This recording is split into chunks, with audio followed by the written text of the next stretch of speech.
The fitness industry continues to evolve rapidly with new tech, wellness trends, and of course, consumer habits reshaping the landscape by the day. Joining us today to share his insights on the future of fitness and what is next for his brand is the president of Crunch Fitness, Chequan Lewis. Thanks a lot for being here. Good to have you. Hey, thanks so much for having me. Excited to be here. So, give us a bit of an introduction to Crunch Fitness. I can't imagine many people aren't familiar, but in case they're not, and even more directly, a bit about your role as president.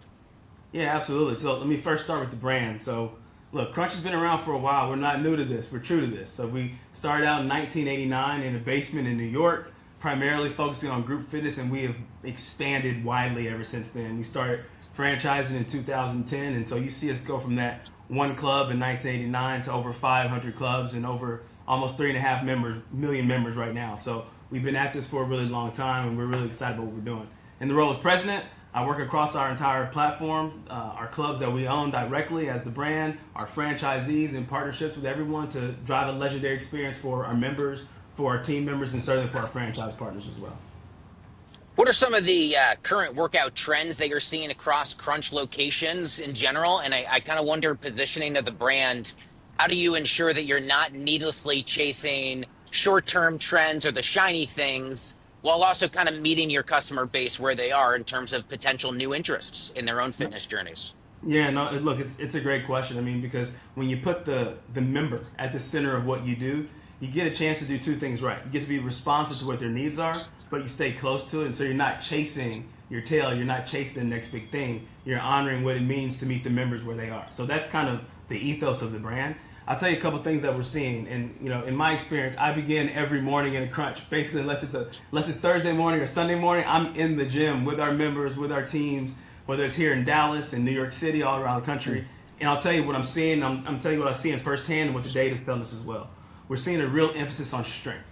People recognize that, man, the ability to move your bodies and move your muscle and grow in that way is a really important thing. So you're seeing almost a decrease in cardio and an increase in strength, an increase in mobility. As folks think about what it means to live a full life with wellness at the center and longevity at the center, people are really shifting from some of the trends that you used to see into things that are really talking about moving your body, growing your body, being strong, being healthy in that way. You're seeing a lot more women get into strength as well, which is really cool to see as the father of a young daughter.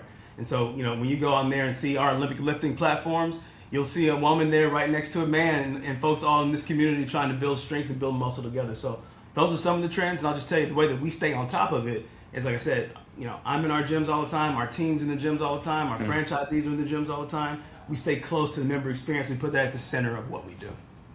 I wonder how close to the social media experience you also have to be as president of a brand like yours, because I feel as if the TikTok generation, where things have been, especially since the pandemic, when people were forced to kind of start to build their own at-home workouts, that is an information tool that I'd imagine is maybe a bit of a double-edged sword. There's a lot of bad information out there in terms of fitness or eating in a deficit or what have you. But also I wonder if that's been a boost to you and your brand, with people maybe being inspired through social media and now saying, hey, I want to come to a Dallas location and give this a go myself. Yeah, I think that's an insightful question, and like anything, being in a highly digital age, it can cut both ways. So I do think absolutely you've seen folks get more involved in their fitness journey, try to take in more fitness content.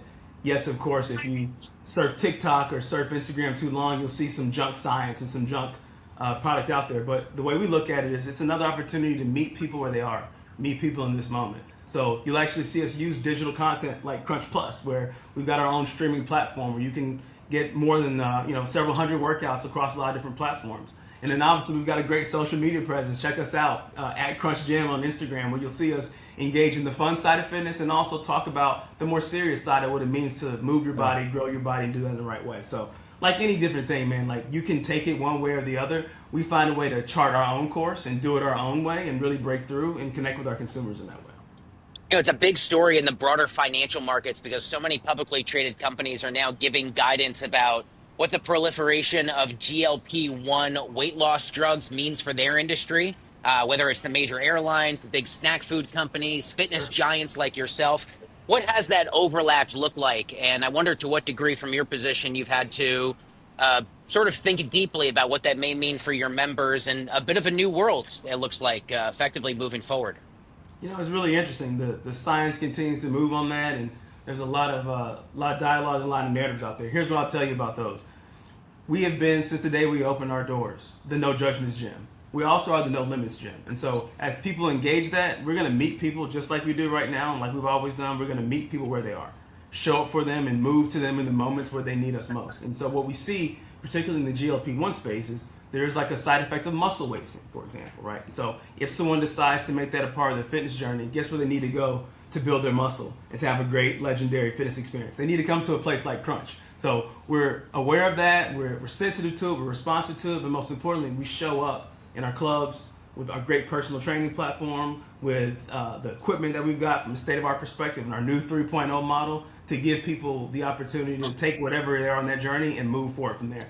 GLP-1s are just a part of that story. There's a broader pullback, a bigger macroeconomic conversation we have a lot about, a pullback in consumer discretionary spending, the potential for a recessionary environment. And I can imagine a potential gym membership may be one of those many things that people at least give some reconsideration to if their own personal financial situation tightens. How do you feel you and the brand are positioned to address any of those bigger headwinds? And what does some of the strategy look like for things like membership pricing? If people come to you and say, hey, the broader economy is taking a turn. Yeah, look, it's a thing you want to be really sensitive to. I mean, we're a fitness company, but obviously on the other side of what we do is we're a consumer-facing company as well. And so we're very sensitive to these economic realities. Look, I'll tell you, we're proud to offer memberships starting as low as $9.99 a month. That breaks through in times like these, and we're excited to continue to offer that platform. You know, we think that what we do is not just offer extraordinary pricing, we offer extraordinary value. So when you talk about this idea of high value, low price, we think that we set the stage and we really change the game in that respect. And so from our perspective, we really make sure that, you know, in these, you know, it's difficult, trying economic times for a lot of people. We want to make sure that when you come and walk through our doors, you walk in, you have an experience that's legendary. You walk in and someone says, hey, what are you working on today? Because this is a place where you can go not to just be the best version of yourself, but to escape all that stuff that's going on outside there. So in our perspective, you look at the data, probably something like, I think as much as 90% of people don't view spending on fitness as discretionary. They view it as necessary. So part of that concept we're talking about is, you know, from a mental health perspective and a full holistic wellness perspective, we can be a critical part of that journey.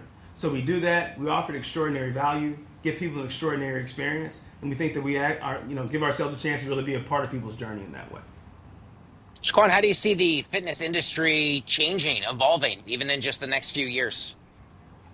I mean, continuing to chase people and meet them where they are and given these moments that matter, right? So from our perspective, as you see a lot of technological advancements, we're moving towards people in ways that matter to them most. So if you look at the new Crunch 3.0 model that we launched earlier this year, you see a real emphasis on things like relax and recover. You know, we've got a wellness studio with hyper ice percussive and compressive treatments. We've got red light saunas, we've got infrared saunas, we've got all these sorts of things that say, hey, you're gonna go out there, you're gonna put everything you got into your workout, come here and relax and recover with us and do it in a way that connects with technology. We do that same thing in the other parts of the member experience. So you'll see us using things like technology to hyper personalize the way that our trainers train clients. You'll see us using technology to make it a much easier member experience, interfacing with the teams at our front desk. So I think that we look at the way the digital world is moving and we say, hey, we can ride that wave and we can use it to enhance an already legendary experience that we're delivering to members. That's the future for fitness, and certainly Crunch intends to be at the forefront of that future. All right, Chequan Lewis is the president of Crunch Fitness. Congratulations on all of the success and all the best to you and the team for the rest of 2025 and beyond. Chequan, thanks for joining us. Thanks for having me. Let's make it a great one.